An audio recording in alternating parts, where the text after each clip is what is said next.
Hello peeps, today I'm going to be talking about monitoring your stress levels using HRV.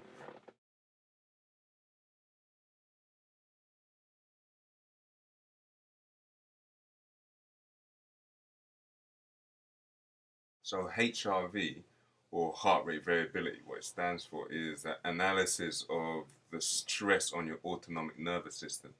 So your autonomic nervous system controls about 90% of what goes on inside your body, the essential functions. So what heart rate variability is doing is looking at two branches of your nervous system. You've got the sympathetic nervous system, you've got the parasympathetic nervous system. In general, this is a massive generalization here. Sympathetic nervous system speeds things up. So think of the heart rate, it speeds the heart rate up. Parasympathetic slows the heart rate down. This is just a small window of what the nervous system does, but I'm just using this as an example. So your sympathetic will speed your heart rate up, your parasympathetic slows it down. If your heart is beating like a metronome, like a clock, it actually shows there's a problem with your heart because it isn't communicating with the parasympathetic to slow things down and the sympathetic to speed things up. So I mean, there was a saying by one of the first people, I think he was the first person, if I can remember correctly, to establish heart rate variability, and this is going way back to the 3rd century. Wang Shu He, his name was. He says if your heart is beating like a woodpecker or like raindrops dropping onto a roof, then you have 4 days to live, Daniel-san. You have 4 days to live. So back then, even the 3rd century, they was talking about heart rate variability and how impactful it is for the body. Now, up until the early 90s, mid-90s, it was probably seen as a pseudo-science thing because there wasn't any real research that was done into it. But I'm a task force of the European Society of Cardiologists and an American institute as well, which I cannot remember, American Association, should I say, can't remember the name of it, but they came together and they realized, they agreed that heart rate variability is very powerful and important to give an insight into one's true health. And since 1996, standards have been set of what good heart rate variability is and bad heart rate variability is. Why is it important? Why is it important? Well, we are all stressing. Everyone's stressing on some level, whether it's emotionally, whether it's mentally, physically, nutritionally, spiritually. We are all stressing on some level. It'll be great if we can see how this stress is impacting our body.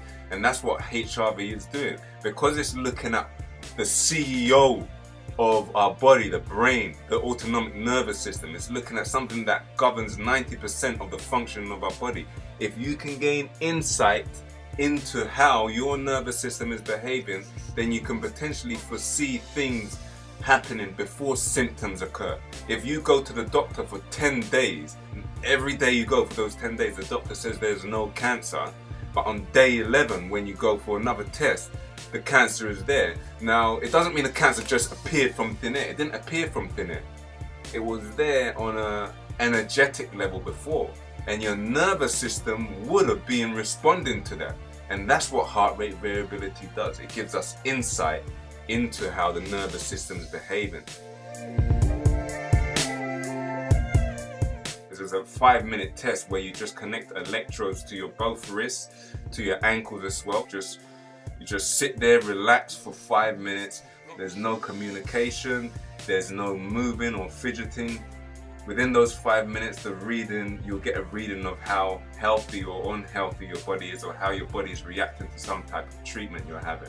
You get a heart rate variability score, so high heart rate variability, that shows the nervous system is robust, it's working well. Low heart rate variability, on the other hand, means you're more likely to have illness.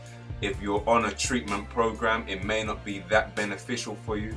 There's other variables, many other variables that the heart rate variability test gives back. So it will look at how your autonomic, your parasympathetic and sympathetic nervous system is communicating, and whether it's too much in a sympathetic state or too much in a parasympathetic state. It'll also see how much energy is going into the hypothalamus or the endocrine system, and also looks at the cardiovascular system.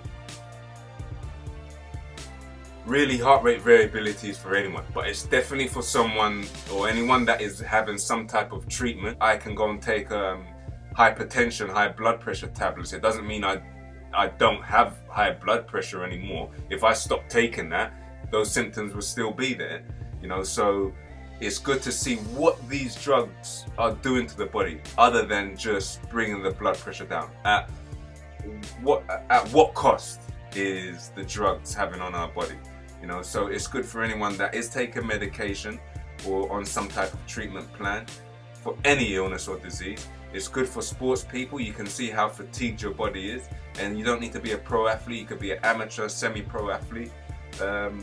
It's good for anyone that is past their mid 25, I'd say 30 onwards, you know, because the body does start to age. The mitochondria, which is the engines of the cell, starts to age a little bit faster after the age of 30, and it's good to see how is your body dealing with this, and measures that you can take to slow down this aging process and improve your health state. I hope you found the video interesting and helpful. If you do have any questions, please send me an email or send me a private message on Facebook. Speak to you soon, guys. Stay well.